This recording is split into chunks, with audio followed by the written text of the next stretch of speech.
Hello and welcome to another special episode of Talking Loyal. And tonight we're joined by former professional footballer Reece Brown. Welcome, Reece.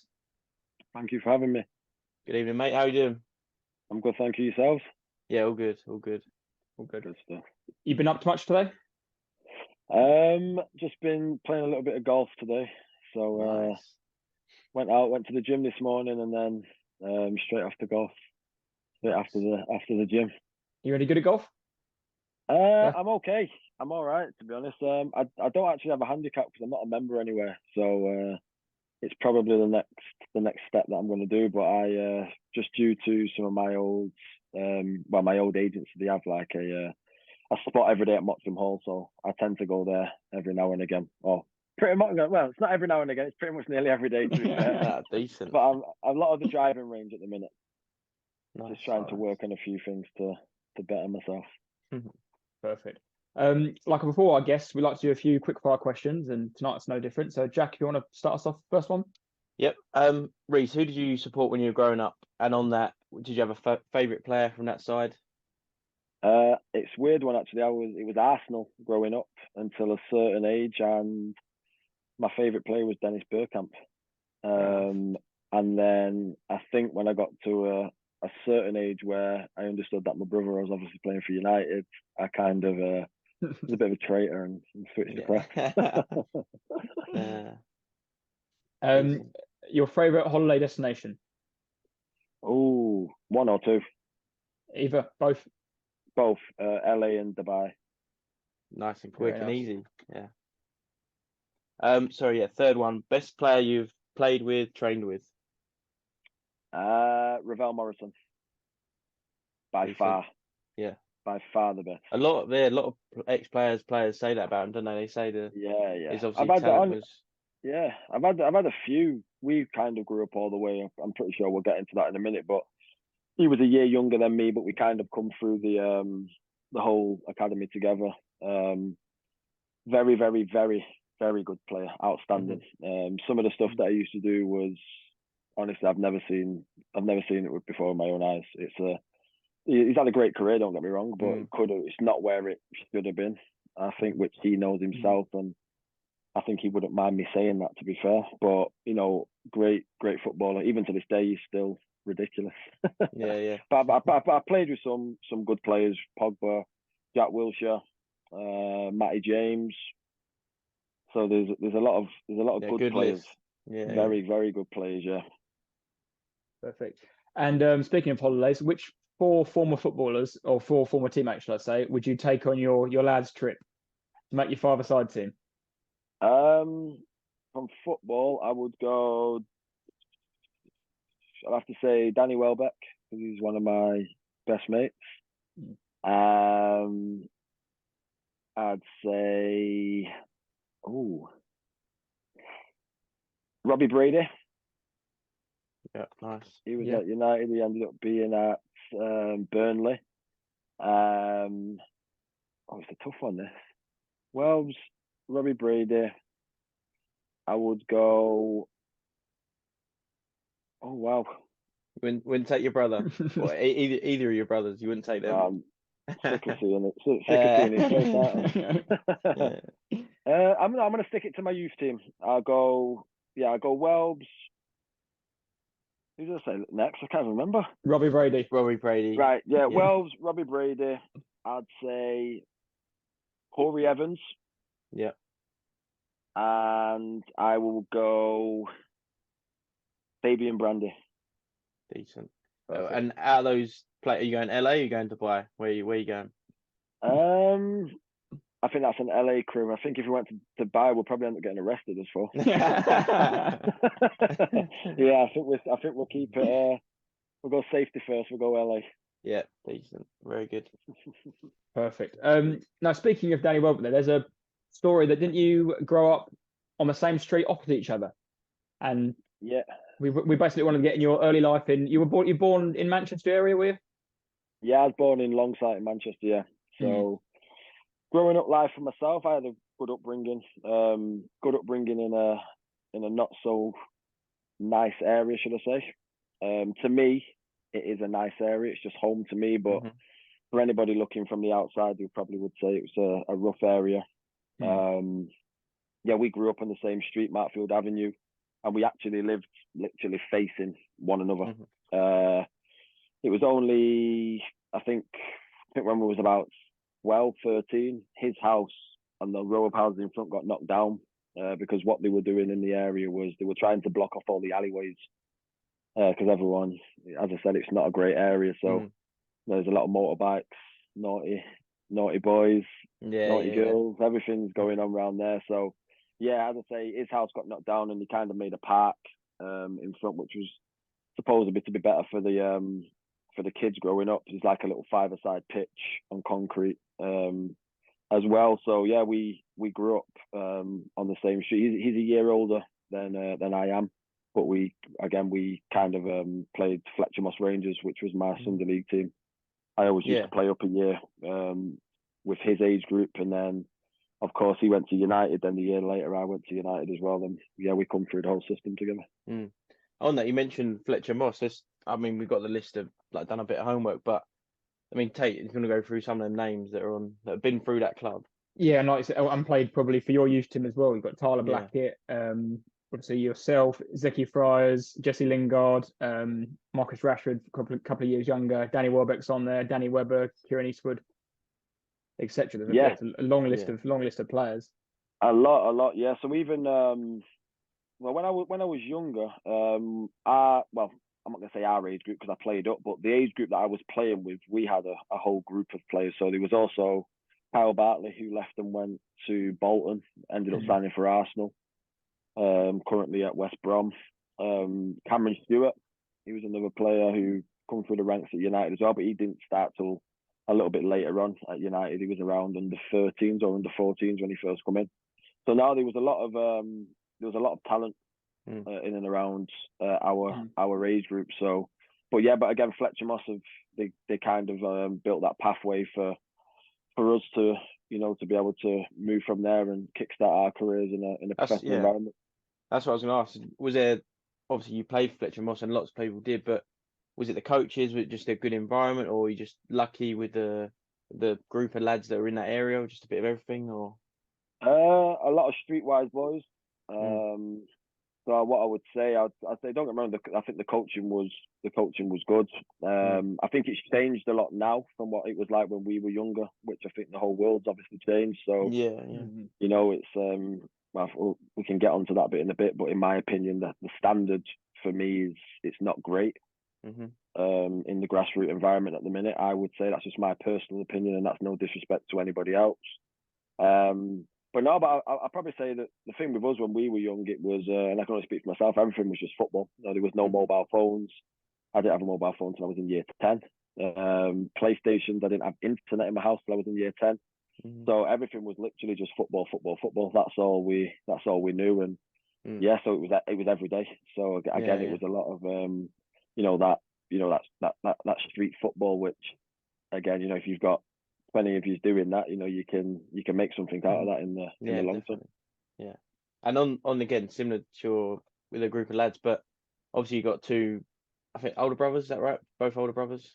Yeah. Were they, when, like you said, you were growing up, was it always football? Obviously, because of Wes, and is it Clive, your older brother, oldest brother? Sorry.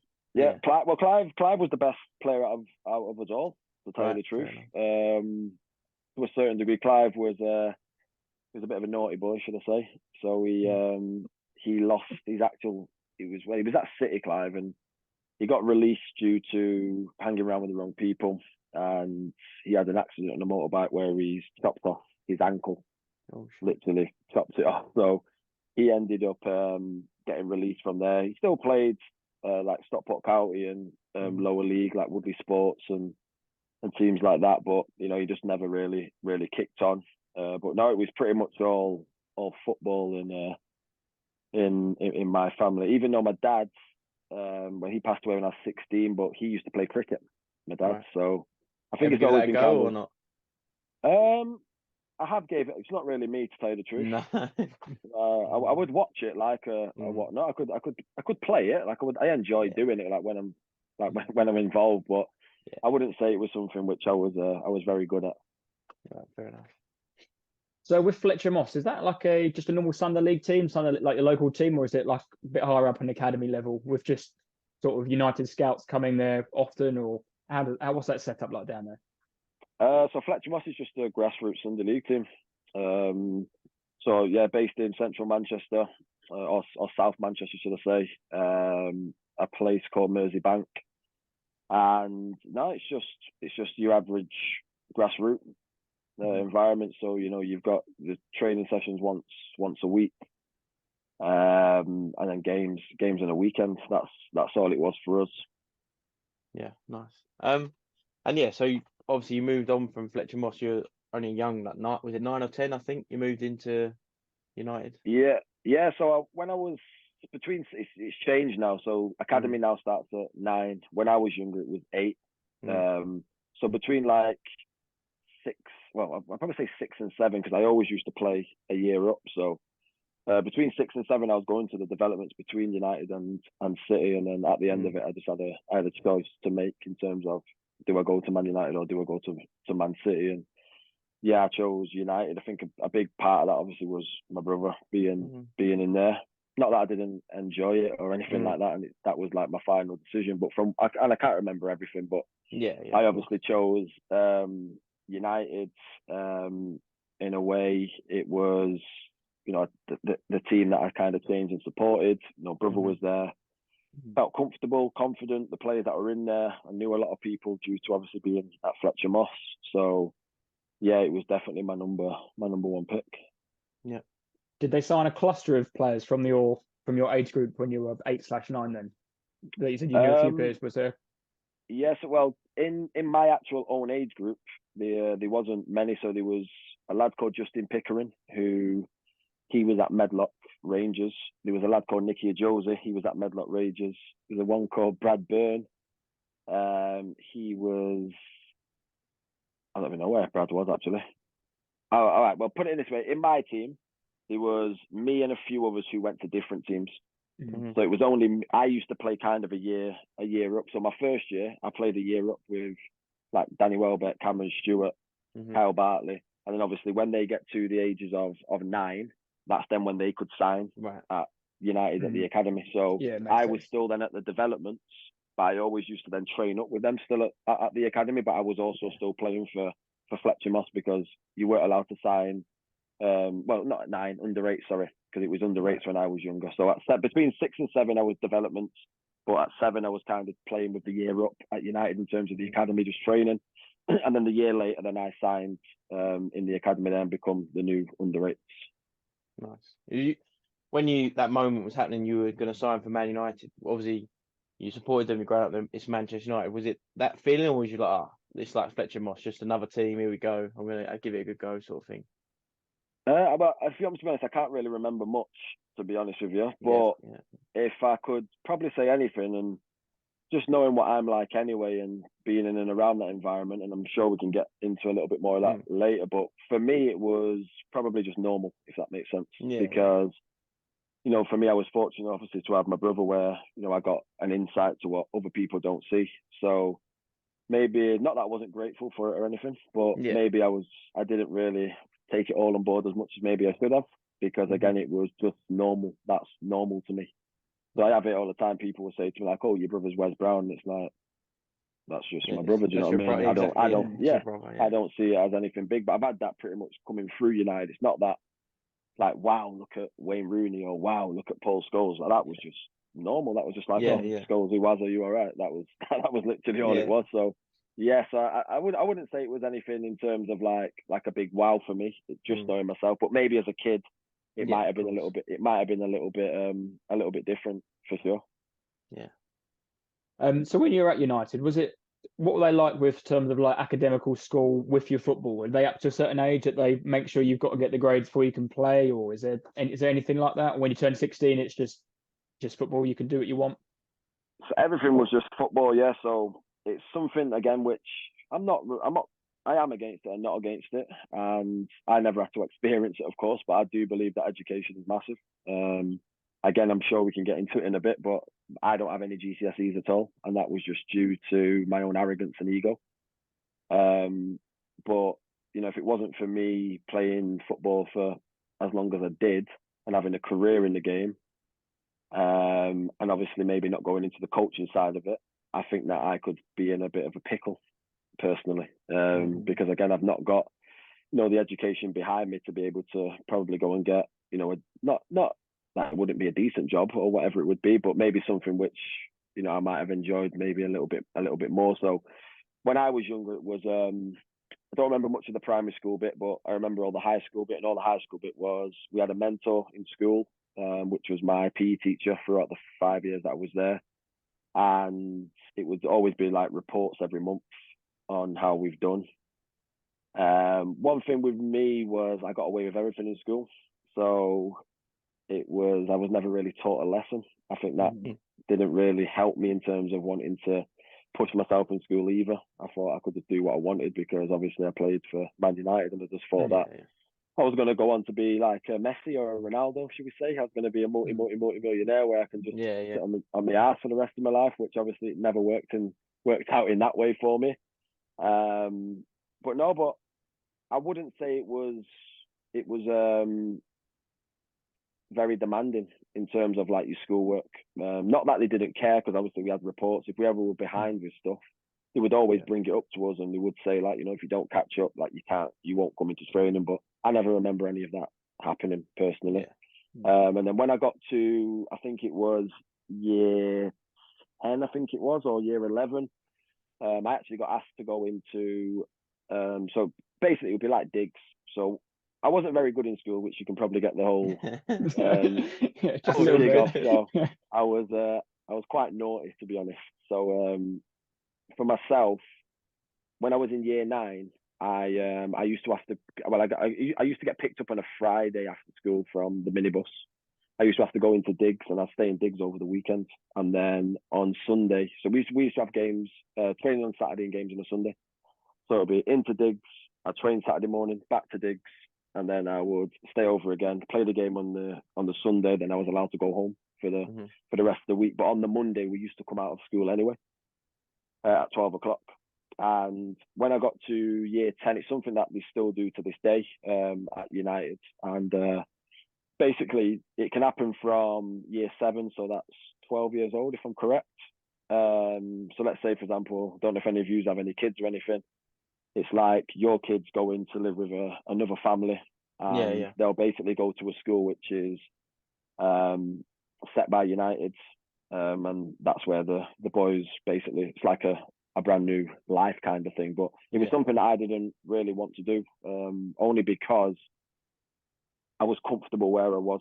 I think it would have probably benefited me now when I look back, leaving. I can see the whole idea of it in terms of getting me away from the area where I grew up, maybe some of the friends that I used to chill around with, so I could see what they were trying to do, 100%. But it was something that I didn't really feel that I needed to leave for the sake of a year and a half, in terms of now going into a new environment, trying to make new friends, trying to fit in maybe.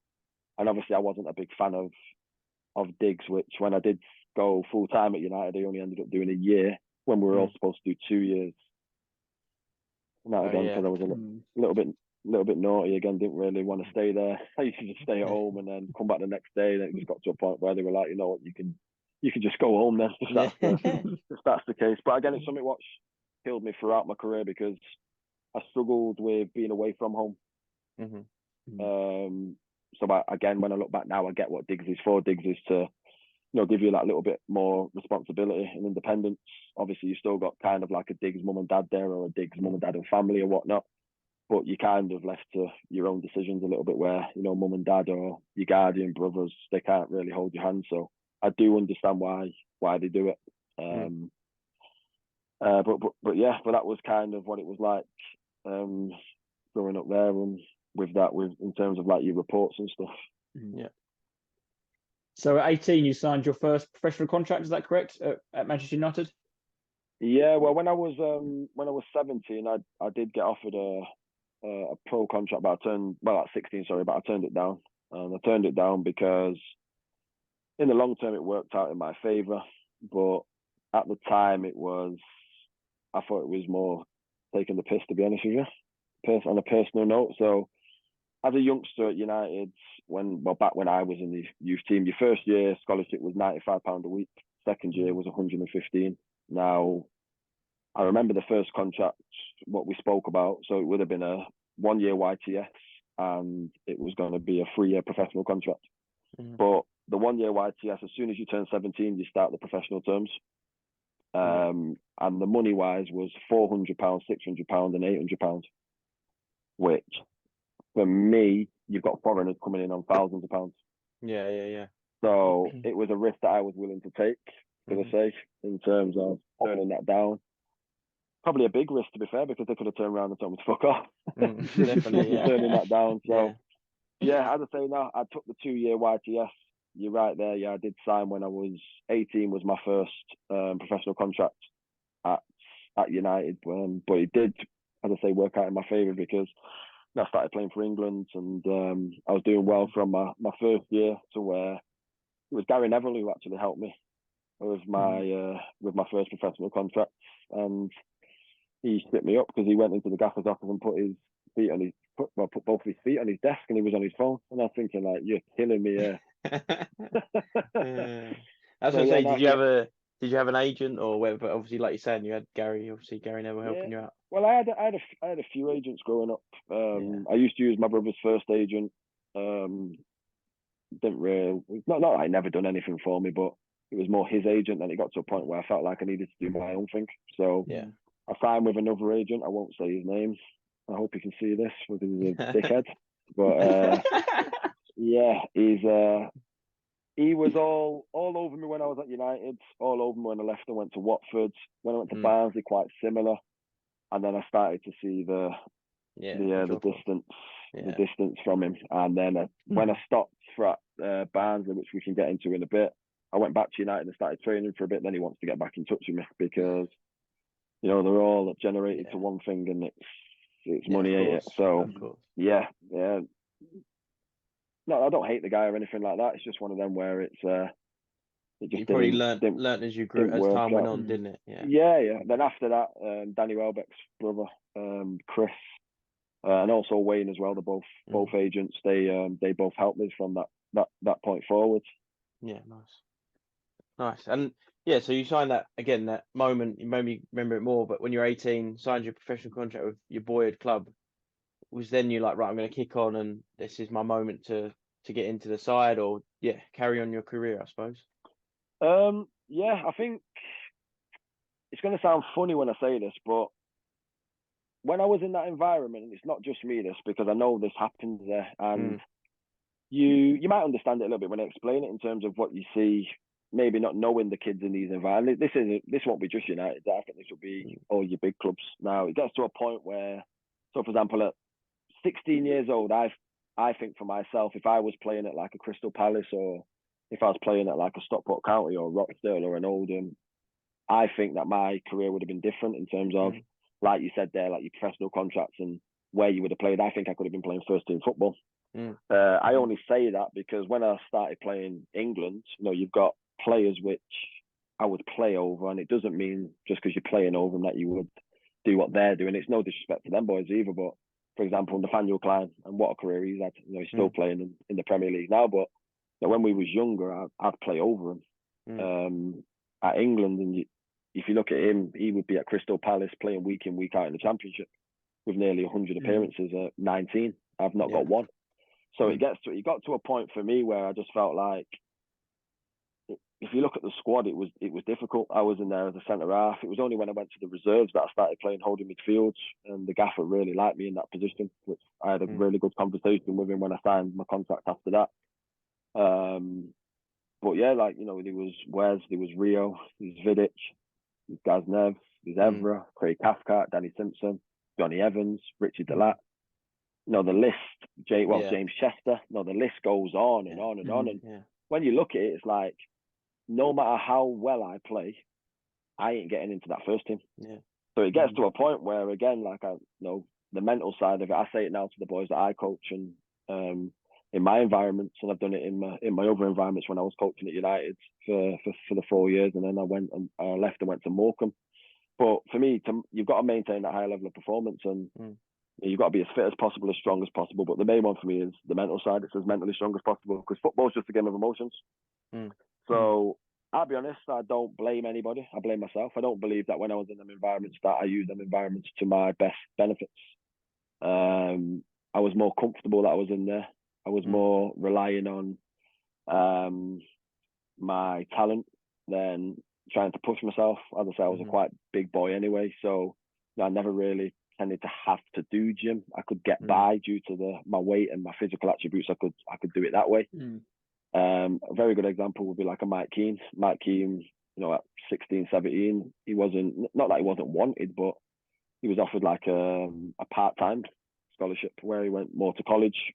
I know if you go and look at the career that he had, and one thing I can say about Keane is every day I could see him going like this every day, and I could see him slowly creeping up to me. Still didn't hit me. It was just like, no, it's all right. He's the one who, he only trains once a week. Do you know what I mean? He only trains twice a week. Same thing with Tom Cleverley. Obviously, he was a couple of years older than me, but Tom Cleverley actually didn't even get a contract. And because he maintained coming into training still, they ended up giving him a part-time one, to where he was on kind of like the same thing as Mike Keane. But yeah, I'll be honest, I think in them environments, it gets to a point where you get, I'm not going to say bored, but you're 18 years old. For me, if you're not touching the first team in and around 18, and when I say touching, I don't mean playing week in, week out. Like some places, if you look at your lower leagues, you've got kids playing at 16, 17. But like when you're in them big environments, you've got to start having a good think about what your next move is going to be. Or, do I want to be here to 25, 26? I'm not saying that would happen. I'm pretty sure that you would get released before that. But I just didn't see anything happening for me there. So again, it's not that I was ungrateful for it or anything like that. It just gets to a point where you can get quite bored of the same stuff. You feel like a mannequin. That's what I felt like. I just felt like a mannequin for the first team. Sometimes we were allowed days off because we had to come in for the first team. Right, and train. Yeah, because you're talking about the first team at the time, and like I've got it here, but I think from 2000 2009, United won the Premier League 5 times, FA Cup once, Champions League once, League Cup once. And you're 18, just signed your professional contract 2008 2009, and like you said, you got to get past Vidic, Ferdinand, and whoever else. It must be incredible. Honestly, it is. It's difficult. The good thing is that you've got some unbelievable players there in terms of using them as mentors and speaking to them. I never really used many people. All I used to get was, you don't understand how much talent that you've got. Because I know now when I look back, I had everything to go and take the game to where I wanted to take it to, but I just never wanted to really push and kick on. And that's not saying that I didn't have a good career, because I still had a good career in the game of football, playing over 100 games. So for me, it's not. I don't like regret anything. I've enjoyed my whole time, but this is what I think like my new kind of purpose in life is now. It's that upbringing that I've had. That's what any of these kids out there will dream for. So now it's time for me now to give back and to try and do it obviously in my own way in terms of everything that I've learned throughout my career. But it is difficult getting into a Man United or a Man City, and you can see that when we're watching the day-to-day stuff, and you can see like the transfers. Do you know what I mean? Because there's some unbelievable. I'm not going to say unbelievable. I'm pretty sure there is some unbelievable, but there's a lot of talented young players in these environments. But it goes to show when you're one of the big clubs, you have a lot of money, whoever you need.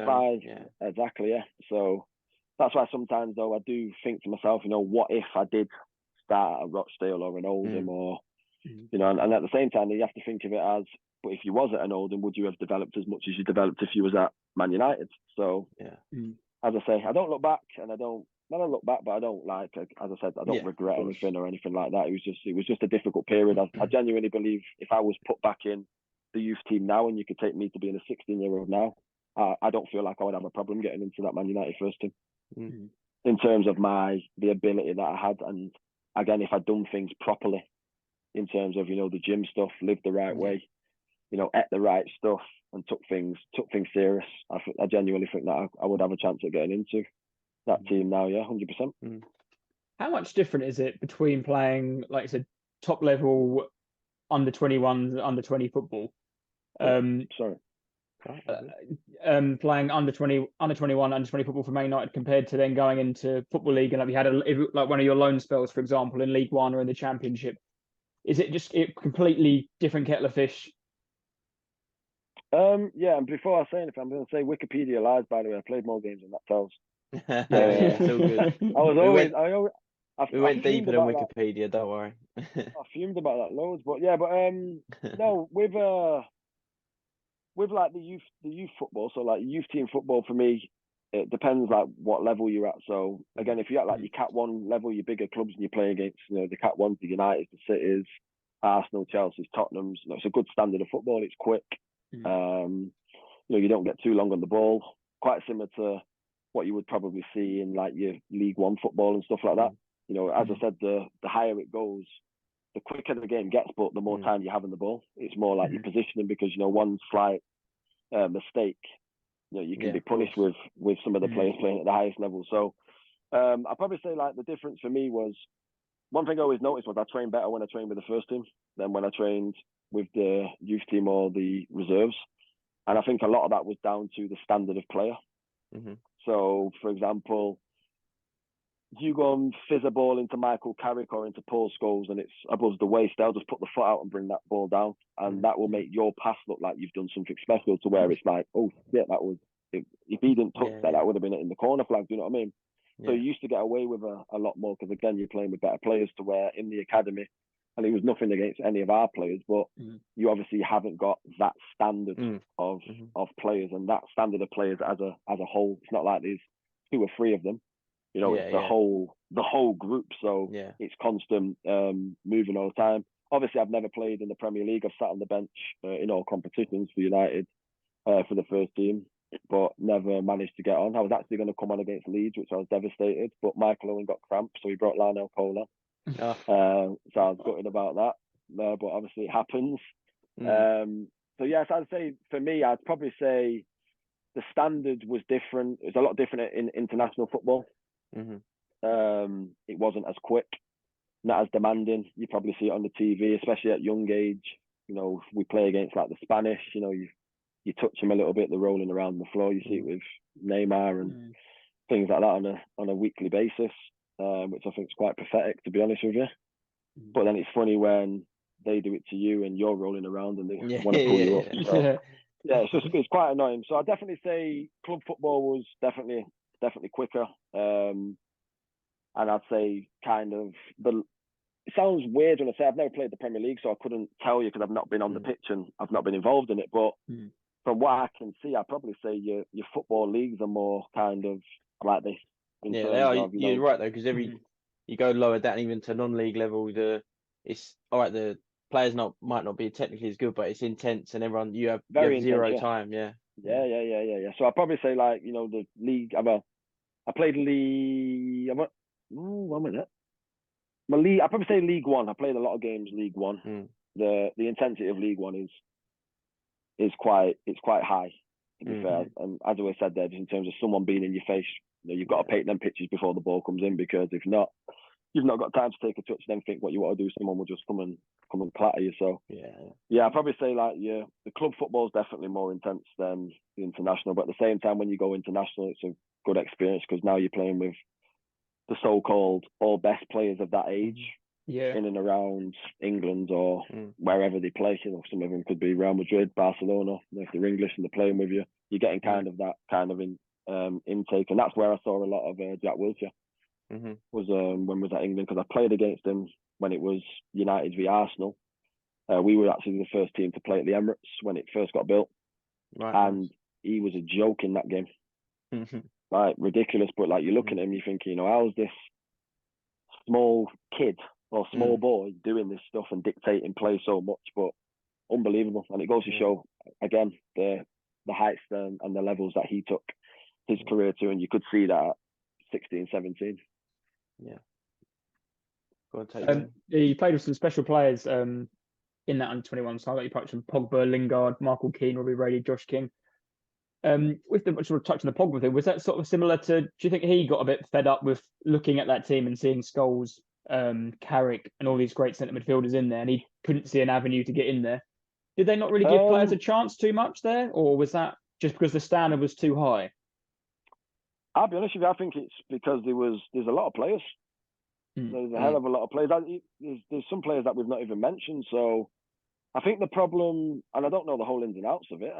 I've had a chat with him about it when I was in United and I was coaching about, you know, how he ended up kind of leaving and stuff. And what he told me, it was well, I think it's kind of out there, to be fair. I think in one of the games, he said it on his podcast, all that Amazon thing he does. Yeah. I think it was something about he played a defender in midfield when he could have played and he didn't play. So that was kind of showing like disrespect or something like that towards him. I don't know.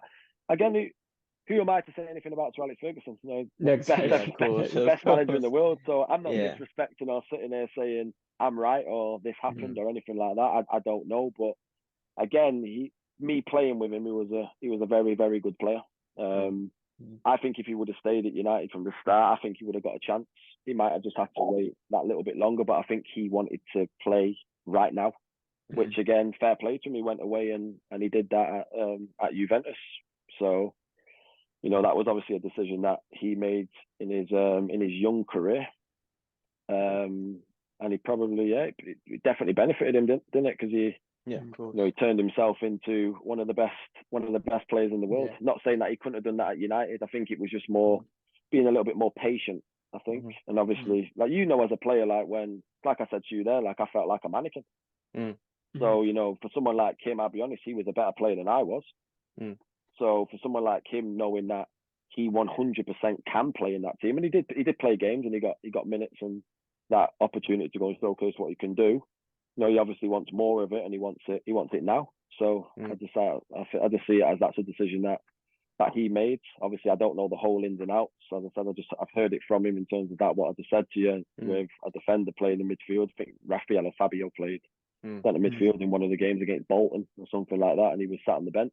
But again, I don't know the whole ins and outs, but very, very, very good player. Yeah, of course. Yeah, from day one when he come in at the youth team. Yeah, we watched a few of his youth team goals back the other day, and you can see. You think he scores one. I don't know who it's against, but it's identical to the one he scores in the World Cup. Yeah, that was against. If I'm correct, I think it was against Wolves and he was bent. He does exactly the same technique, and it's just just a joke. Yeah, he was good from young, but he's always had that professional attitude. I see it a lot with the foreign players. I see it like, I don't know, I've heard it a lot as well. I think because English players take things for granted a little bit too much. So, you know, just in me speaking about myself, it was a lot of partying and stuff. So where, you know, you don't tend to see the foreign players. I think Cristiano Ronaldo said something about when he was at Real Madrid. He said that's the difference between the young players in Spain to the young players in England. And it was something in terms of the young players in England want to go out and party every week. But the Spanish players, they're in every single day. Yeah. And that was different culture, isn't it? Different lifestyle. Yeah, 100%. Yeah, 100%. You had a number of loans while you're at United, and then moving on to Watford. Was that your first permanent move away from the club? Was that? Yeah. So I've got more clubs than Tiger Woods, me. I'll tell you that. 100%. So now my loans, some of my loans were good. I think the best loan that I had was Oldham, and I probably should have stayed there. Paul Dickoff was the manager, very good with me. He treated me he had a lot of respect for me. At the start, I didn't understand it all, and this is again quite similar to what I was going back to before. So, I think my first loan, I went to Bradford when I was like 17 or 18, and we didn't have a reserve game for a month, so we all got sent out on loan just for a month. So they used to do, I don't think they do it anymore, but it was a youth loan, and it was basically any of the professional teams could bring in, I think, like 2 or 3 players on a youth loan at any point of the season, if needed, if like injuries or anything like that happened. So me and Ollie Gill, who was the son of David Gill, at Man United, chairman, we got sent to Bradford, and I'll be honest with you, I was buzzing because obviously I'm more looking at the stadium, and it was like, wow, because it's Premier League facility in terms of the stadium, so I was buzzing about that, but it was a complete shock to me. From what I'm used to. So I struggled again, like you said there, at a young age with the standard of play. I was a centre half, so it was a bit difficult for me coming up against some big boys like your Tom Popes and Leon Clarks, players like that.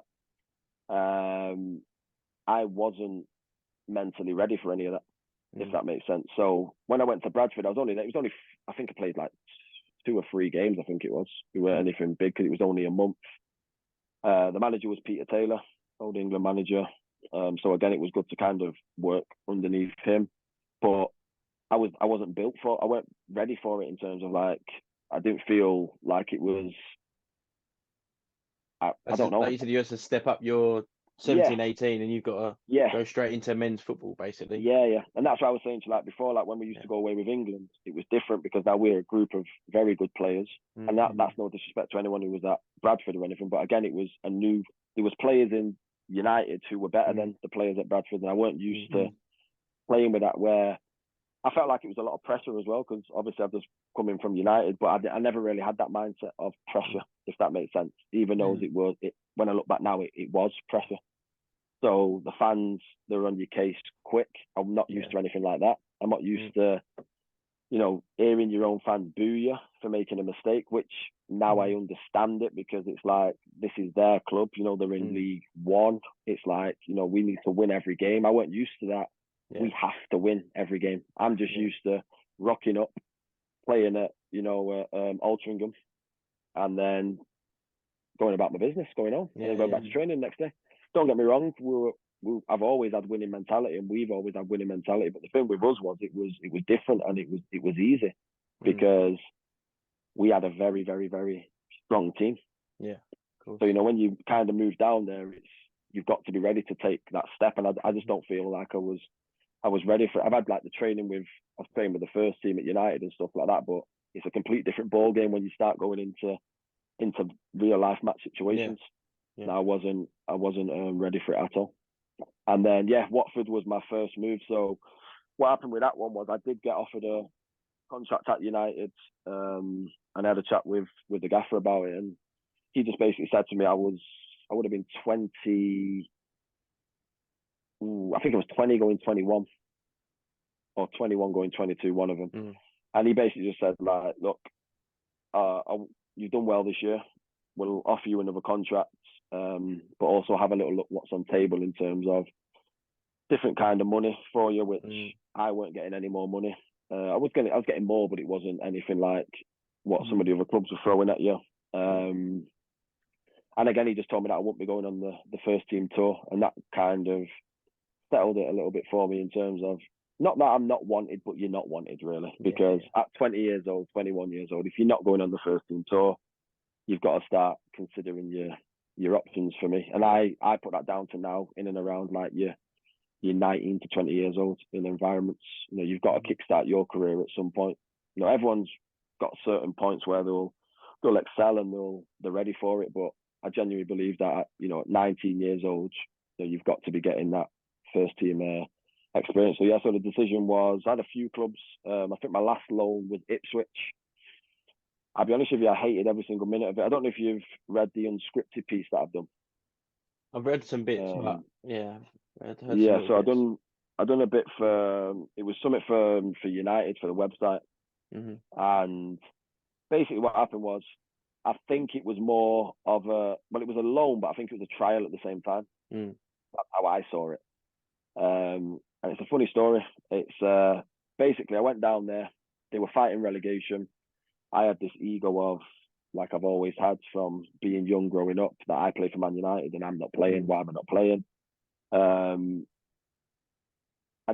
I didn't like it down there, and I think I just didn't like it because I was mentally weak. So what I tended to do was, if I wasn't playing, it would then leave me thinking, okay, well, I'll get you back, and I'd like go out, and I weren't doing the right stuff, what I needed to do to get into the team, if that makes sense. As a young lad, I thought, going to McDonald's and bringing it into the training ground and eating it at the canteen was going to piss off the coach. But if anything, that's making life easier for him in terms of telling me why I'm not playing. So, so down there, Mick McCarthy was very good with me, to be fair. Him and Terry Connor, very good. Mick's a very, very, very good coach. He managed me very well. too nice on me, and there was a situation when we all got told that we've got a couple of days off, and it was the PFA award, so we all went down as a team around 12 o'clock, 1 o'clock. We all got a message saying be in training tomorrow. At that point for me, it was too late, so I ended up missing training the next day, and got in a bit of trouble for it. He phoned the gaffer in front of me, and his words were, "Don't worry, I'll find the D word." Yeah, well, I won't say that on air. So yeah, he wasn't nice. He managed me in the right manner, 100%, because he knew what I was like. Yeah. And then it was the last game of the season. I was supposed to start against Burnley away, and because of what happened, he never started me, and I was in the stands. And straight after the game, he said, "Right, get your agent to call me tomorrow, and let's get this contract sorted out. I want to keep you here for 3 years." And straight away, my reaction was not a chance, just due to what's happened over the last couple of months that I was there. Yeah. Later on, what I've come to realise now is, and I've spoke to Eddie Howe about all of this, because he's a player that, from what he's told me, that he's always liked me as a player, but I've just never took that next step for him to be able to sign me, if that makes sense. So he said that he's always watched me from a young age at United in terms of how he likes to play football. I was a footballing centre half, so it was a tick box for him. Just the loans that I went on, it never worked. I never kind of went out of League One in terms of my loans and playing. When I went to the Championship, it was more like coming on and never really secured a spot. But again, I wasn't ready for it. So basically what the whole point of me going to Ipswich would have been was, it was for me to go down there to play a season, for him to sign me at Bournemouth. Right. Okay. And I think the way it worked was, don't tell him that, because if someone told me that, of course I'd be saying, where's the pen and paper, let's do it. Yeah. But it was to show that I was committed to go to Ipswich. And if you look at what happened, it's funny, because it was Tyrone Mings that ended up going to Bournemouth, and obviously I missed out on it. But yeah, that was just a decision I made. I went to Watford, very good at the start. Zola was the manager, he brought me in. I enjoyed it. I think it was 2 or 3 games into the season, I was on the bench. I went in with a bit of a different mentality, because I had Troy Deeney as well to help me as like a mentor. And I never got too big for my boots, because he would always make sure he kept me grounded. Obviously the captain of the club, probably definitely the highest paid player at the club for sure, and that was a lot of money in the Championship. I had a lot of respect for him. And after 2 or 3 games, Joel Ekstrand, a Swedish first team international, he got injured. I come on at half time at Reading away, ended up getting man of the match. The game after, I was sat in the stand, and in my head I was just like, right, do not do what you normally do. I tried my best not to do it, and I just kind of felt myself slowly starting to get annoyed. But again, you have to understand, like, in that team, you've got Marco Cassetti, who was part of he was the right back in the United Roma game. Was it 7-1? 7-1, yeah. 7-1 at Old Trafford. He was the right back playing for Roma. So who am I? This young lad who's come on a free contract from United, because what the gaffer done for me was, he said to me, if I do want to go to one of these other clubs and I don't take up on the other year contract, he said that he'll put it down as I've been released. And doing that, the clubs don't have to buy me, because they would have to pay compensation for me. So he was nice to me in that sense, to where obviously I I got more money from doing it. So he looked after me in that situation, which that's the respect levels for that is that it goes a long way, that stuff, for me. He didn't have to do that at all. I played a couple of games after, but again the team was a good team, and I can't complain. I've got a fight to get in, and I was young. Just before Zola left, I had a conversation with the chairman and the owner, and they were massive fans of me as well, to be fair. But I just couldn't focus and believe in what they were saying, because sometimes it's just word of mouth for me. Do you know what I mean? You're telling me something, that it's actions, but what they were saying was, it was basically, don't worry, in 2 years, at the end of this season, next season, basically, you'll be playing in the Premier League at Old Trafford. I promise you. Obviously, that year we never went up.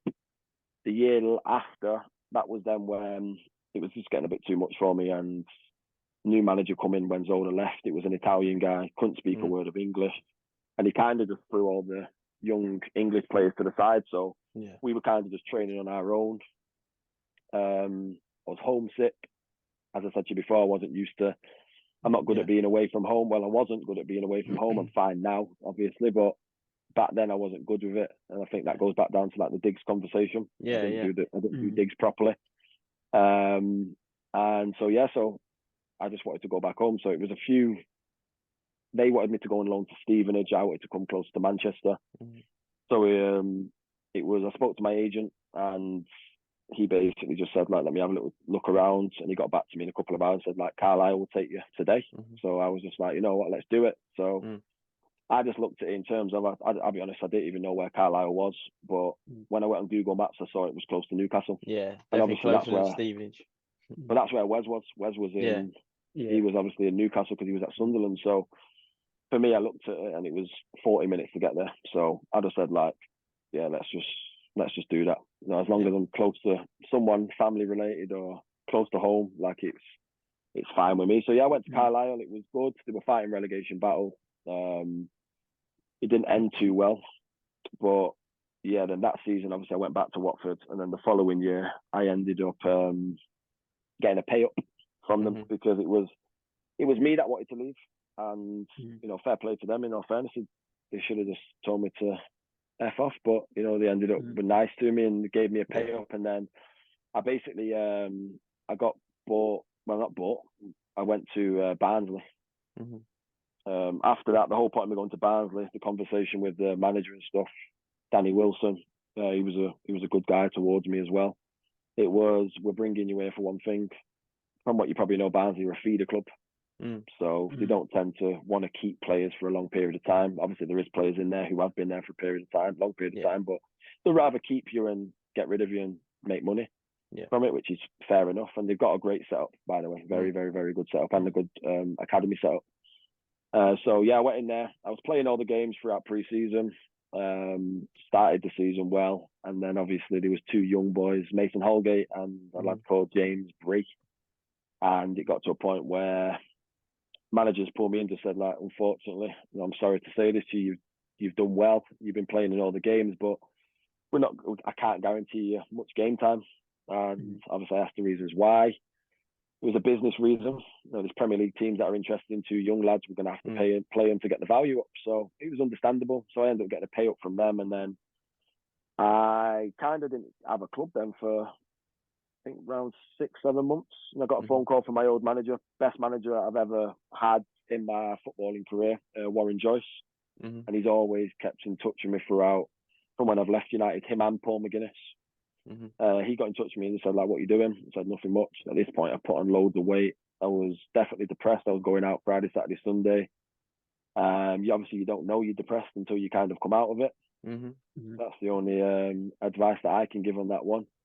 So I was like 18 stone.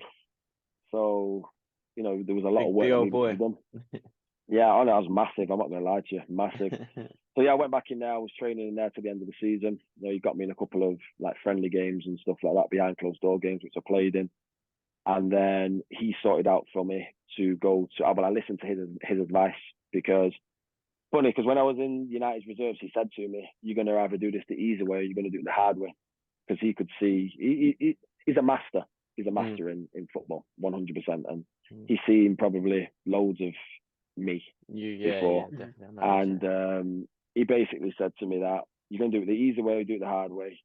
He went, but that choice is yours. And I just laughed at him.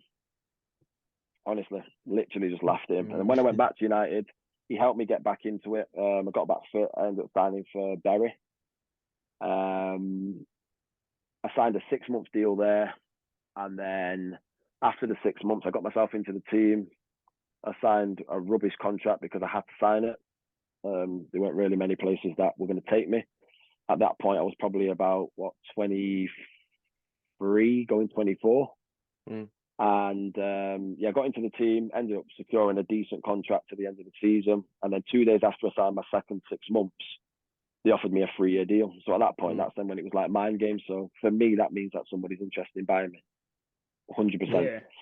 The money, what they were doing and trying to throw at me, I didn't like it. So I just said like no. But again, I still had that mindset of Man United. So the money, what was getting thrown, I'll tell you the money. The money was, so the 3 years, it was a 3-year contract. It was 2,600, 2,800 and £3,000 over the 3 years, and it would change every year. I didn't see it as that. I saw it as you're taking the piss and trying to say that I'm, worth, £600. That's how I saw it in terms of there's not much difference. But what you don't understand is this is League One. Yeah. You know what I mean? And you're saying you're still in that Man United mindset, basically. Yeah. Because that's all I've been. That's all that's been cemented to my head is that when you're in an environment, you're in an environment to get into that first team. That's all I knew was Man United, and I found it difficult when I left to understand that you're not a United player anymore. It was still cemented because when you've had that from a kid, if you think about it, 5 years old being in that development all the way through to 21, that's a long time. That's a lot of information that's been cemented into my head, and I needed to get rid of that bad habit of what I had. Yeah, and like you said, it was difficult. And your brothers have grown up. Clive's a very good player. Wes obviously had the career he had. So like you said, your whole life, even if you didn't want to be involved with football, you're surrounded by probably the utmost and the highest professionals. So I think a lot of it as well is because if you look at Wes's career, it's always been at the highest level. So imagine you being little brother and you seeing everything what he has and what all these other footballers have got, or if you go around to like Wayne Rooney's house, for example, you have that mindset of I play for United the same way he plays for United. But what you don't realise is you play for Man United's youth team. You play for Man United's reserves. You know what I mean? You don't play for Man United. And for me, I've never classed, and I do this for myself, like I've never classed anyone until you play a full season of football, and you've got to play half of them games. You've got to contribute to be a first team member 100%. You can still be a member, but if you class yourself as I'm a Man United player, you've got to be playing week in, week out. You've got to be playing games. And obviously at that young age, that's all I kind of knew. So like I struggled with it. Obviously the Berry thing, as I say, I didn't take the contract. Manager was brilliant with me there, by the way. David Flitcroft, very good guy. Still speak to him to this day. He was very hardcore on me, but he was kind of like my dad, if that makes sense. He knew me inside out in such a short period of time, which was very good. He would always take his time out to speak to you. His problem with me was he would ring me every night because he thought I was out on the piss. So he was, where are you? Like, answer your FaceTime. I'm out in bed and answer your FaceTime. like a psycho girlfriend. Like, who's in the room with you? Who's in the room? I'm like, no one's here. I'm on my own. He's like, right, go to sleep. Go to make sure you go. I don't want to see your online status on WhatsApp or anything like that. I'm like, I'm going to sleep. So he was really good. A little bit on top, but probably what I needed. To be fair to you, I probably needed that kind of arm around me. To be fair, but as I say, at the end of that season, I ended up not having a club for a while. But then I signed for Sheffield United. So as I say, I played a lot of games that year. I thought I played quite well. I got that move to Sheffield United, and then the Sheffield United one was one that I couldn't turn down. To be fair, in terms of it's a massive club, and good players, and I wanted to be part of what they wanted to do. So that was probably the first time that I've ever said to myself, right, you go and live in Sheffield, and you do not come back here. That's what I said to myself. I thought I can't come back because what I do is I'll come back on the weekend and I don't want to go back. So I thought what I needed to do when I was 17, I need to do it now. No, it's time to change. So I committed to it, and again, the team was really good. Chris Wilder again, very, very, very good coach, very intense. And quite similar to Joycey in terms of the training sessions. There's no easy sessions, put it that way. Everything's an absolute graft, which for me it works. And I think his record goes to show that in terms of getting Sheffield United to where he got them to. I literally lived in the hotel at the corner of the ground. and I was there for six months. I think I only come home like 2 or 3 times in the 6 months. After that 6 months of doing that, honestly, I come back home and anywhere I went, it was like, oh, I don't really want to go home now. Yeah. It was like maybe that's what you needed. You needed that little spell just to get it out. But when I done that, what I done was I committed to everything. So I lived right. Don't get me wrong, I went out, but I went out the right times, and it was more as a squad going out. It wasn't like I was going out, even saying to my mates around here, like, oh, come up to Sheffield, or we'll go out, we'll go to London. It was nothing like that. It was literally like, half the time it was the captain, skipper Billy Sharp. He would sort it out for the boys, because we were doing well. We were in the top 3 all the time.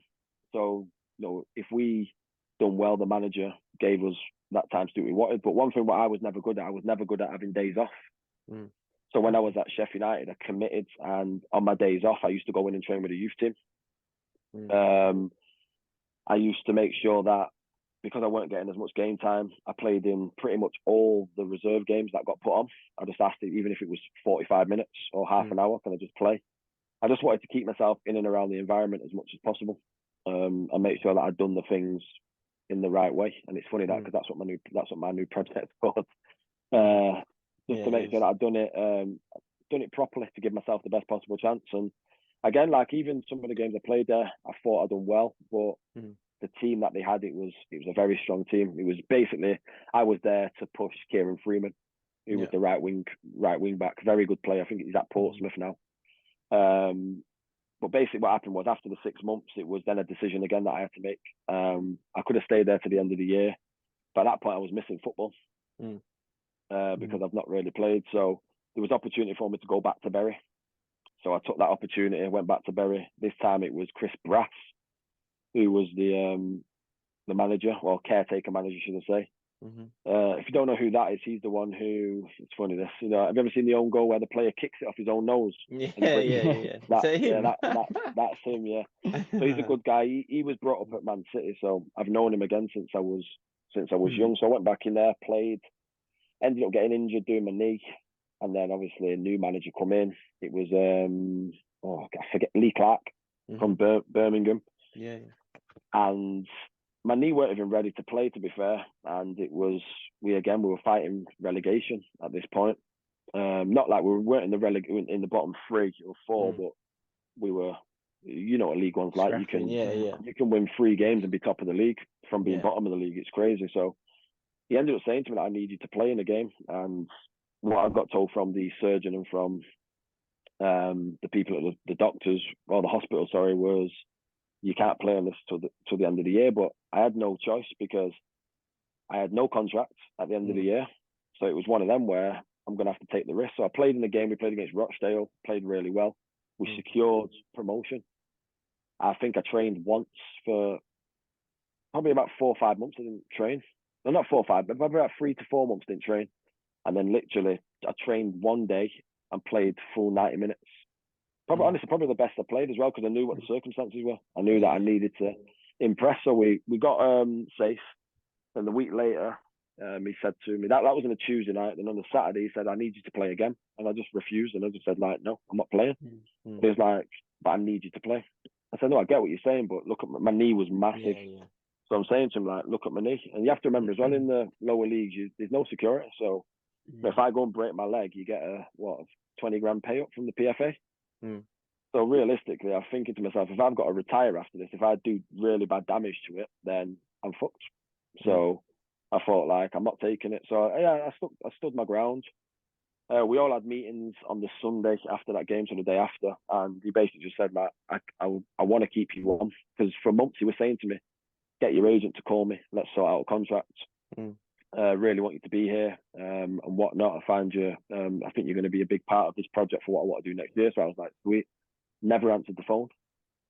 And then, as I say, I ended up sitting down with him on the Sunday, and he just said to me that I can't sign a player for next year who's injured. So I said, like, that's fine, I respect your decision, no problem. Got a little bit pissed off about it, to be fair, because realistically, like, you're asking me to play. I'm putting pretty much my body on the line here. Even though I'm not even 100%. Do you know what I mean? So, no, it was more like of a thank you very much kind of thing. So, I ended up leaving there. But it was funny because straight after I come out of that meeting, it's not even a lie. This I remember getting to the gates, because it's we used to train at City's old training ground at Carrington next to United. As soon as I pulled out the gate, I thought like, oh, not like fuck this place, because I liked it at Bury. That was like my best football that I played, to be fair. And as soon as I turned onto the road, my phone started ringing, and it was Keith Hill at Rochdale. Yeah. So he basically said to me like, "What are you doing next year?" And I just said, "Oh, well, I've just come out of a meeting, and he's told me that he's not keeping me because I'm injured." And his words were, "Is he fucking stupid?" They were his words, and I just said, "Oh, I don't know." So he just said, "Well, what are you going to do?" I said, "I don't know." So I'm just going to go on holiday and we'll see what happens. Yeah. So he said to me, he went, "Fuck that. Tomorrow morning, 9 o'clock, be in my office and just put the phone down." So I was just like, you know what, I'm going to have to go. Choice. No, I didn't really have a choice. So I thought, you know, I'd rather get something sorted now than leave everything. And again, it was close to home. I didn't really want to, I'll be honest, I didn't really want to move away from home again, because I was getting to kind of that age where, I don't know if you can tell, but the same shit keeps happening. Yeah. 6-month contracts, there's no security. Stability, you know, exactly. There's nothing there. So, so I went the next day. He said to me that he liked me as a player. Obviously, I played very good in the game on the Tuesday when we played him.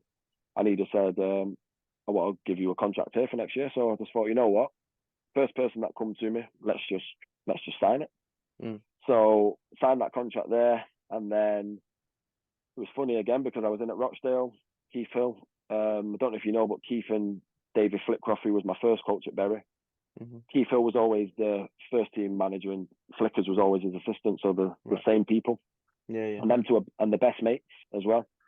So when it was when I went in there, he was good with me, and he pushed me and stuff. Again, he was like my dad. He was always on top of me, like over the top, but he knew he had to be to get the best out of me, because I can switch off like that. And I was playing all the time. Then all of a sudden, I just got a text message one morning saying that actually it was before the text message. It was, you know, when the transfer line's about to close. So he just brought me in. I played all the pre-season friendly games. I played all the games up to the date where the contract, the deadline was going to close. Played the game on the Saturday. On the Monday went into on the Sunday went into training, because we had a game on the Tuesday. And full game on the Saturday. And then on the Sunday, I got a phone call from Brian Barry Murphy. And that was, we used to call him BBM. He's at Man City now. I think he's the under 21s coach. I got a phone call from him saying, Cheltenham want to take you on loan, and the gaffer's told me to tell you that he's happy for you to go. So my first thought was, you can tell him to fuck off, because I'm not going on loan anywhere. I said, I'm at home, I'm getting paid my money. I said, I'll just happily just chill. It is what it is. But I've always said to myself that year, I said it to Chris, who was Danny's brother, my agent. I said, if the same shit happens this year, I'm done. Like, I'm not continuing with it, because it was not like we weren't getting too much. It was, I just wanted to change. It was getting to that point. Not like I fell out of love with the game or anything like that. It was just like, I can't be asked with it anymore. It's just the same stuff, and I didn't really see myself going anywhere. But yeah, so I didn't go to Cheltenham. I just ended up staying there. Then about 2 weeks later, I got a message saying, "Do not come back until further notice." So I was like, right, that's fine, no problem. Because it was for a text. Fair play to who the manager is now at Rochdale, Jim McNulty. He was one of the centre halves when I was there, and he was the vice captain, or he was the club captain, but he was the vice captain to Ian Henderson, the striker. And I got a phone call from him saying, like, where have you been? And I said, like, I've been told not to come in. And he's like, well, that's not what these are telling us in here. They're telling us that you're just not coming in. And I was like, no. I said, I've got messages on my phone. He said, screenshot the messages, send them through to me. So I sent them through, because he was kind of like our PFA rep for the club as well. So it was literally the last day. Now, what he said to me was, call this number ASAP and tell him everything what's happened, and just take it from there. So I didn't even know what was going on. So from what he told me, if I would have left that one more day, they would have been able to sack me, because I've not been going into football because it was for a text message. I didn't know that. All this stuff is like things that we'd never know that goes on. And like, honestly, yeah. So again, it was no disrespect to them or anything like that. Like I was fine with it, but I spoke to the PFA. It got to the point where they said that I can go in and train, that I train with the youth team. It worked out that I couldn't do that because the youth team train on AstroTurf, and I've got a letter from, because I've got bad knees. So I've got a letter to say that I can't train on the 4G or 3G or AstroTurf pitches. So I just got told to stay at home, and I just basically got paid and just stayed at home. So I was at home for about 3-4 months. Nothing ever happened. I got told to keep fit because I can be called back upon at any time, which I'll be honest with you, I didn't take any notice to at all. And it was weird. One day I literally just got a message saying be in training on Monday. At this point, I looked at myself and I thought, shit, because I've not done anything. I was unfit as anything. I still kept myself ticked over a little bit, but not like what I needed to be doing. In all fairness, I went back in and they tried to push me, and I was able to do everything. I just weren't where I needed to be. Felt like I'd done well. I was in there for 2 weeks. I even had like some of the boys, and then it doesn't mean anything, but they were saying like, you know, like you're doing really well, just keep doing what you're doing, because they could see what they were doing to me. They were just trying to mentally fuck with me. Yeah. And then 2 weeks later, he called me into his office and just said, you know, you can go home now and, you know, have a good summer, and I wish you all the best for the future. That was pretty much it. So I left there, and then that was when I called it a day. Yeah. And then that's when I kind of went on back onto the whole depressed again. But because it's been tough, hasn't it? You've been well, involved with football your whole life. It was a year and a half I done again, like a year and a half of just like going out Friday, Saturday, Sunday. I'll be honest, I was fucking falling asleep in pubs and everything. Like I remember I was asleep throughout the day and awake all night. That was my life for like a year. Which, like, I don't feel sorry for myself or anything, but at the same time I didn't know any different. Do you know what I mean? I didn't know what was what. I think the problem for me was I didn't know what to do next. At this point, I didn't even finish my coaching badges because we obviously, when we were at United and we were going through like our level 2, but I never completed it or anything like that. So it was like, I can't go into coaching. Then it was weird again. A year later, I got a phone call from a lady called Anne Wiley, very good lady, by the way. She was nothing but nice to me throughout my whole career. Always he was another one, to be fair, who kept in touch with me throughout my career. She was like the first team player liaison woman. She just messaged me saying like, what you doing? I've not seen your name around for a while. And I just said to her, like, I'm not doing anything at all. So I'm pretty much just going out all the time. And she just said to me, why don't you come in and see me at Carrington? I didn't want to because I felt more embarrassed, if that makes sense, because it was like, what's everyone going to say? I'll be honest, I was overweight again. It was, Reece doesn't play football anymore. Like, are people going to buzz off me? Are they going to respect that? I don't know. So I felt like a bit like I didn't want to go in. I remember pulling up and Scott McTominay was at the door. And I was in the car and I was thinking, fuck no, I'm not getting out of the car. I'm going to have to wait till he goes inside. And it was weird because he spotted me and he come over to me and he's like, oh, what's happening? And he just treated me like nothing's ever happened. So he was just like, oh, said like, obviously, because we used to play a lot of Fortnite and stuff. So like he come over, he was like, oh, son, don't. I was honest. He said to me like, why do you look so like nervous? And I said to him, like, I don't really want to be here. It's like, it's embarrassing. He was like, embarrassed about what? He's like, come on, you know this place. It's a family club, and like he took me straight upstairs to her, and then from that point it was all cool. But it was funny because that was then when she took me into Warren Joyce, and it was funny because Joyce said to me, he was there for a couple of months and then he ended up getting sacked. But he basically said, he took me downstairs, said, come, I need to have a chat with you. And this is when I stopped playing. So we went back down to the same spot. And he went, do you remember this? Do you remember this spot? Do you remember this moment? And I was looking at him thinking, I know exactly what he's going to say. And I'm thinking, I don't really want to say anything. So he went, you remember it, don't you? And he went, because I do. He went, do you remember? 17 years old. He went, what did I say to you? And I said to him, I said, yeah. I said, you were right. I said, you said, I'm going to either do this the easy way or I'm going to do it the hard way. And he went for everything with me, like he did when I was 17. He said, now you had everything. And we had a laugh about it. Do you know what I mean? He weren't like trying to buzz off me, but he was right. Do you know what I mean? I was wrong. He was right. He had my best interest. It's simple as that. And so we had a little laugh about it, and then went back up to Anne, and it was just like, you know, what do you think about coaching? My ego was not a chance.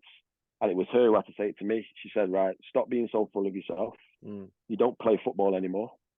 right? You don't play for Man United anymore. This is what I needed to hear. You don't play for Man United anymore. You don't play for England anymore. You don't play for Watford. You don't play for Sheffield United.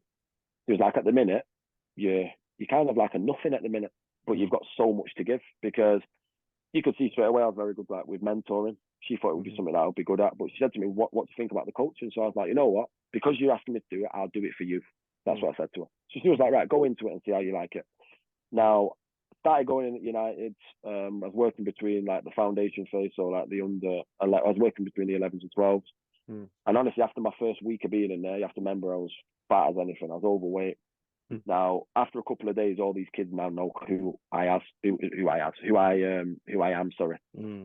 And that was when it hit me, and I thought to myself, like, what have I been doing over this last year and a half? Then I started thinking back to, you know what? When I was 21, 22, I should have called it a day.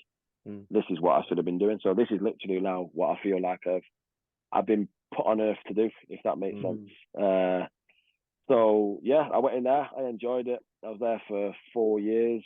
I just never really felt like anything was going to come in terms of pushing up, or maybe that being wanted there. To be fair, so I went to Morecambe. Leading the under 15s and 16s, with hopefully the view at some point to hopefully take the under 18s. But again, nothing towards Morecambe. You know, the difference in terms of how they operated, I just don't feel like it was on level. Is that better, by the way, with that? Yeah, that's all right. Yeah, it's good, mate. All good. I just thought, like, the way it was operated there, I just didn't feel that it was me, if that makes sense. So it was one of them where it was like, nah, do it for a year and then we'll look at something else. But it was funny because when I went back to United after like a month or two, I started doing a lot of my own education in terms of football, because I was only used to one thing, and it was me coming through United, me playing professionally, then me going back to Man United. So straight away, I'm looking at these kids and I'm like, wow. You know what I mean? Was I this good when I was that age? Was I like this? Now, when I went to Morecambe, the drop, I was just like, no way, it can't be. It can't be this much. And then when I went to Morecambe on my days off, on a Monday and a Wednesday, I started doing Oldham's developments, because I thought it was more coaching for me, more minutes on the pitch. It's around the corner from my house. So I thought, like, why not do it? And that was then when I saw the standard again. And it was like United, you got Morecambe, and it was like just going low. And I thought, it's not great. And then I thought to myself, it was never that low when we were younger. And I know things have happened, like, you know, it's COVID, so kids have missed out on football for 2 years or however long it was. I know it's a complete different generation to social media and what they can have access to. But for me, like, I just genuinely believe that I feel like there's a lot of places out there trying, well, I think it's killing our next generation of players, personally. With your coaching, of you went through all those clubs and United, Morecambe, Oldham, all that little bits and bobs. Obviously, you started your own. Is it called the Right Way? Is that correct? Yeah. Was that something you're obviously involved with professional clubs, and then you thought, right, you know what, I need to, like you're saying, the levels, the standards, I need to do my own thing so I can implement what I want to see and do for these youngsters?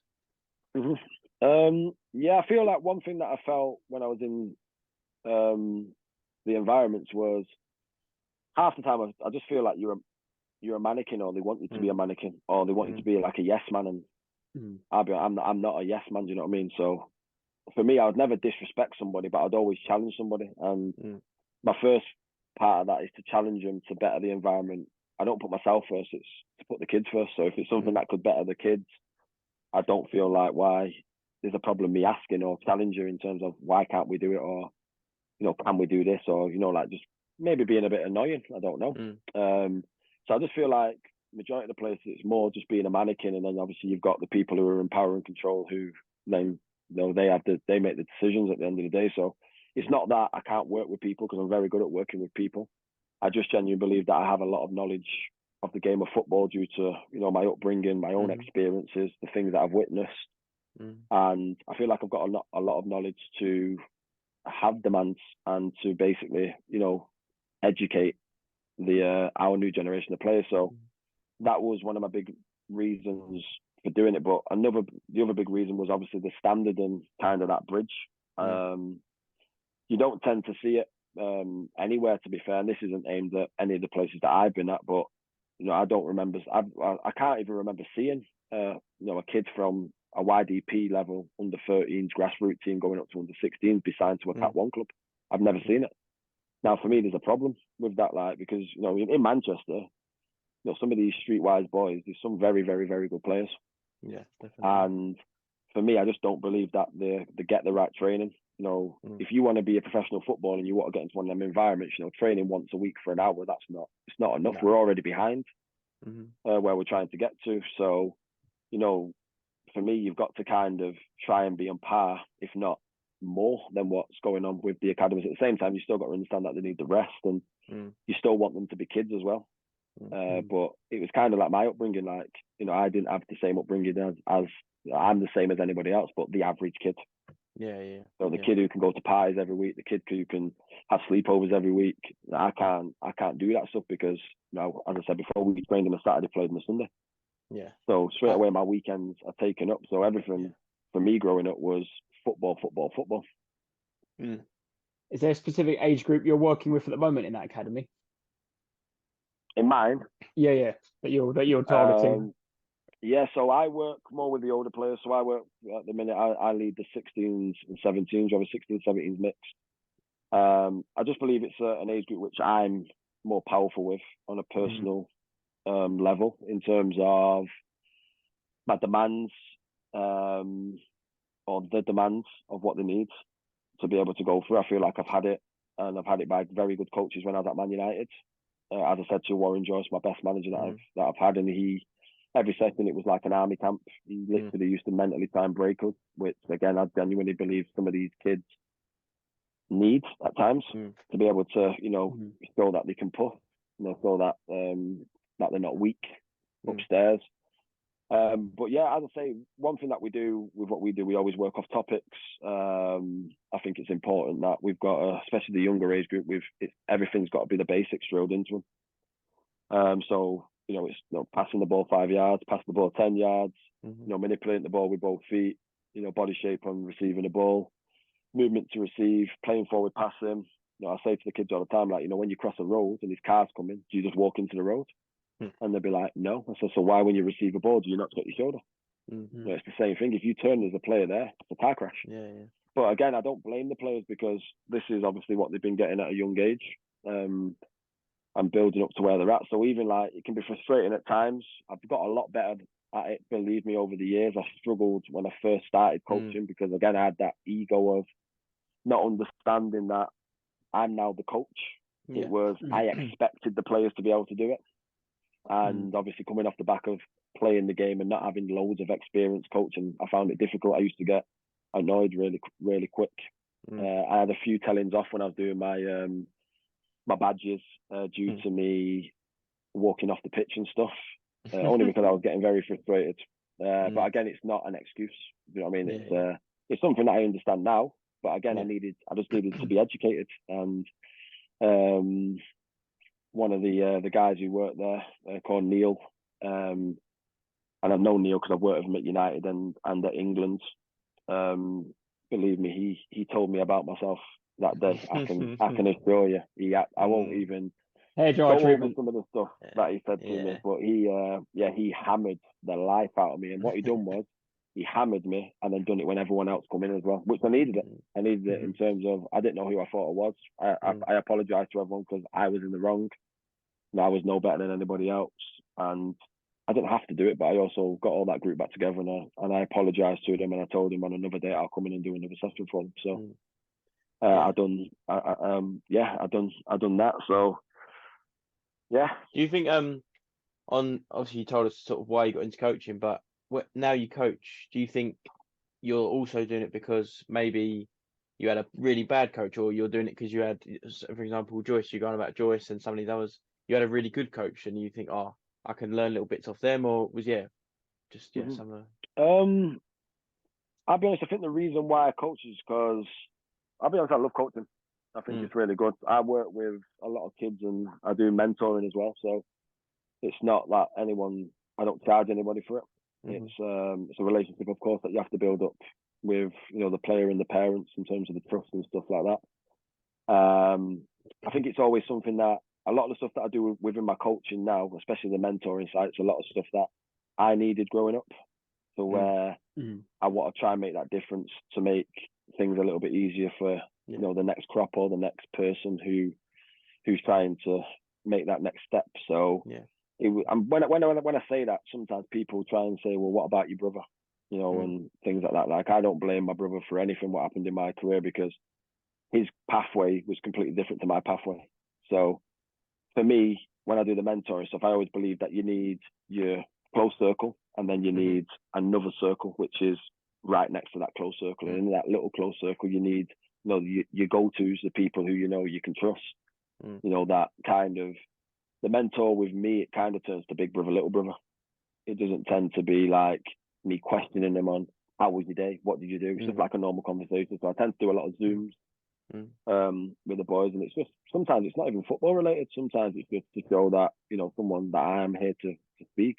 I'm here to listen to you if you want to talk. Because again, it's always things that I've needed. And sometimes you have to remember, you don't find it comfortable going telling mum and dad and big brother and big sister everything, or your uncle or your auntie. Sometimes I find it easy speaking to a stranger, to where like now I find it easy speaking, I'll be honest with you now. And a lot of that is obviously opening up to Chris when I was about 24, and I told him a couple of things which I thought were big things, and it was like, why have you never said something like that? It's not even that big. But a lot of it is working with the kids, because working with the kids, they're vulnerable, and you've got to look after them, you've got to show them that respect, that love and care, but at the same time they open up to you, which makes it easier for you to open up to them.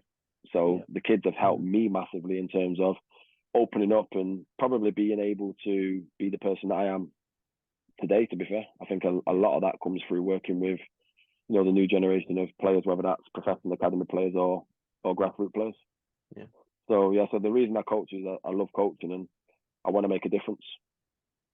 No, I can really see your passion coming across since we've been speaking. You can really tell how much it means to you and how much you want to change. And like, if you can make even one kid make a better footballing career, then that makes all the hard work worth it, isn't it?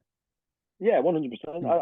Something that I've always noticed, because even when you're in your environments, you are generated towards you. Everyone has the favourites and whatnot. But for me, it's you can't help everyone.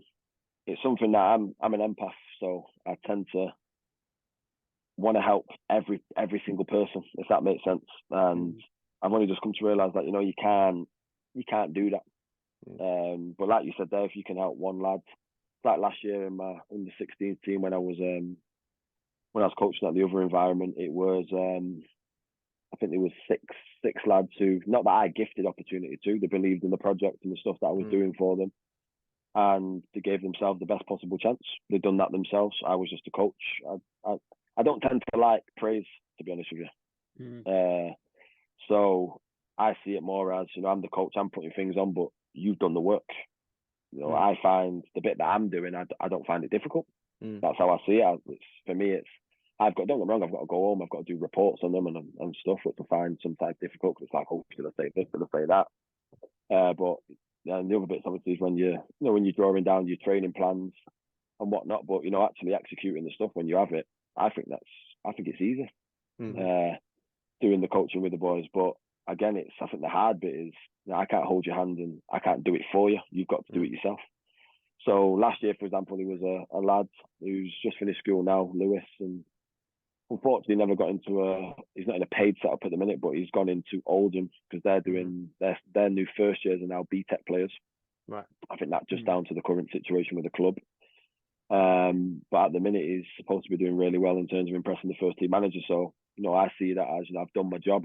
I've been able to help someone, because the conversation I had with him and his family at the start of it, I don't believe that they believed in the stuff that I was saying about him. Because sometimes I say to people, I can see something completely different to what you can see, because I've played the game. I can see I can see a decent footballer just by the way he passes the ball. Yeah. Or by the way someone might run or they control it. I don't know why. I'm not like a psychic or anything, but I can just tell when someone's got something. But no, as you said there, for me, it's the passion is there, and with my environment, I want to be able to make that difference and become that bridge in terms of not the grassroots mentality. And again, I've got nothing against grassroots whatsoever, but for me, grassroots is, it might be, the overweight kid or, the one who's everyone, isn't it? It's the fun. You might just want to be there, to have fun. But then if you want to take football serious, if you look in every grassroots team, you'll have probably 2, 3, 4 players who have got the mindset and the technical ability and the desire to go and push. But when you're surrounded by 75% of grassroots mentality, they're easily persuaded to fall into that bracket, and unfortunately they miss out. And it's not just football; it's to teach them everything what comes with it. The discipline. Turning up to training on time, and trying to make every single training session, because you go into academies. The easy bit is getting into the academy. The hard bit is staying in there. There's always somebody willing to or trying to take your shirt.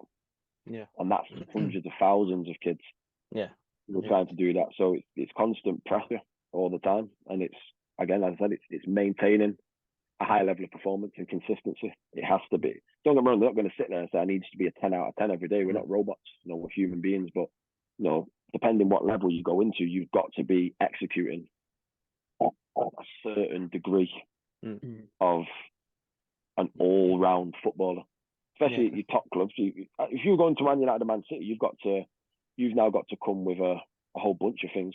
Now, start dropping down the ranks a little bit, which pretty much a lot of players, especially some of the older boys in my environment, like none of them will be going to a Man United or Man City. I've had conversations with them, parents as a whole, and I've said that. Now I'm being honest and realistic.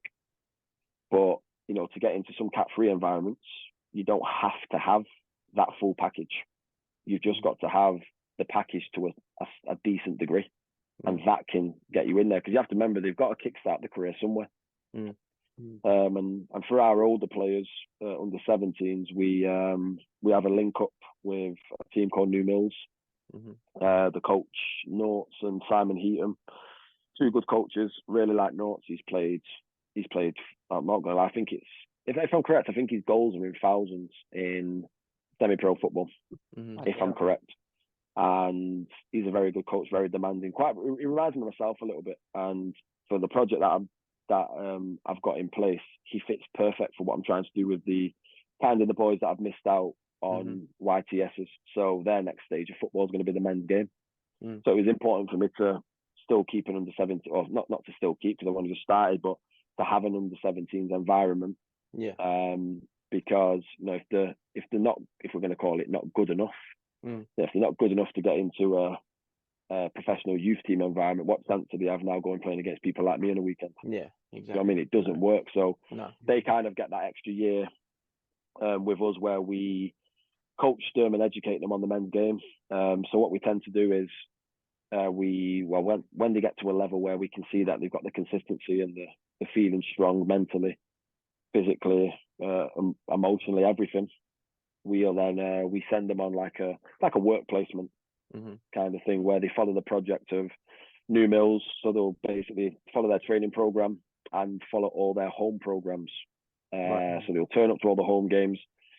They'll sit in the change room before the game half time, so they can witness what goes on, because some of these boys think that I'm lying to them with some of the stuff that goes on. And the lower down you go, the more it's a different world, isn't it? It's a different world. Believe me, I've seen it at League One level, and I thought to myself, like, wow, is this really what goes on? And it's to give them the best possible chance. And from next September, I'll have the BTECs up and running. So again, that's kind of then another education route that some of the boys can have, and it's to give them that experience of living that life of a professional youth team player. But of course, education comes first. If you're not up for your work, you will not train, you will not play at any point. Because I'm massive on the education side now. As we spoke about before, I've not got any GCSEs apart from my options, which was E-media and drama. Nice. Got A-star in drama. Actually, this will be in Coronation Street. Very good. So yes, I think education is is massive. But I'm also not massive on that you have to have education to go and do something of course, yeah. well in the future, to be honest with you. But I do think for certain things, education is, especially English and maths, it's I think it's big. Yeah. No, that's brilliant. I've learned so much from talking to you from tonight. Just There was so listening, much more we just listened to and just really enjoyed it, and the listeners will love hearing that. And it's but even a little bit inspirational, really, from all like the ups and downs and the stop starts to see where you are now. Yeah. Really passionate and thriving in something you're doing is great to see. Yeah, I'm loving what I'm doing at the minute. Again, as I say, it's nothing against any of the other environments out in and around Manchester or away from Manchester when I speak about this stuff. But no, I'm here to make a difference for young boys and girls. Because next year we will be starting with all of our girls stuff as well. I'm not saying that girls can't still play with the boys right now, but I'm here to make a difference for our next generation of players who really want to take football serious. And as I said, I think the plan and the project that I've got in place, it's a very good one. So now I'm looking forward to seeing what happens with it. Yeah, no, we'll tag all the socials for your coaching academy in the video and down below, so everyone can check it out. Perfect. Yeah, it's TRW_Manchester, isn't it, on the Instagram, I believe? Yeah. Yeah, so we'll tag that in and stick it underneath. But no, I'd like to say thank you so much for coming on tonight, Reece. You're welcome. Brilliant. Yeah, appreciate it very, very much. Yeah, we'll keep in contact. We'll keep following the page, and thank you again for coming on. No, perfect. I've got another Instagram as well. It's a private one though. So if any of you guys want to add it, feel free. It's not my name or anything. It's rbizzle191. And if you want to know where Bizzle comes from, that was Rio Ferdinand's nickname for me. So it's always stayed with me. Stuck there, yeah. No worries. And we had to delete our Instagram. I used to have 250,000, but Fergie made us delete them all. I mean, if you're gonna listen to someone, he's probably the man to listen to, isn't he? Oh, 100%. But I think he might owe me some money now. I could have got a little bit. Yeah, he could have got a blue tick. I'm only joking. Well, we got a nice little video to tag you in. So this one, so that'd be that was the final question I wanted to ask you, because it's your goal you scored for Bury, for your free kick. I meant that. well, if you it was Ronaldinho-esque. I know, yeah. I'm not gonna lie to you, right? You would have looked at it. Was it from the kid in the crowd? No, we watched both of them. Yeah. Watched both of them because it's an American fan, isn't it? And then there's the one on. I think the EFL have the official highlight. To be fair, your celebration looks like I don't know. It looks like that. Yeah. I'm not gonna lie to you, right? The keeper, and this is the honest truth, right? The keeper was probably 2 or 3 yards from the penalty spot. So when I saw that, I thought, why not? And if you look at the EFL highlight of it, you see him trying to run. Yeah. You see him trying to run backwards. Yeah. So I've gone for it. I'll be honest, I did go for it, and even in my interview, I said I didn't go. I said I didn't mean it because I couldn't be asked with the backlash, to be honest with you, from the boys. So I thought I didn't mean it, but a goal's a goal, ain't it? Yeah, exactly. Only goal I ever scored in professional. I scored a couple. I scored one for England as well, to be fair. That one was even worse, that free kick. Honestly, it was a pea roller and just went in. That was on my first game, that. No, very good. Very good. No, thank you very much. Appreciate it. No, you're welcome. No problem.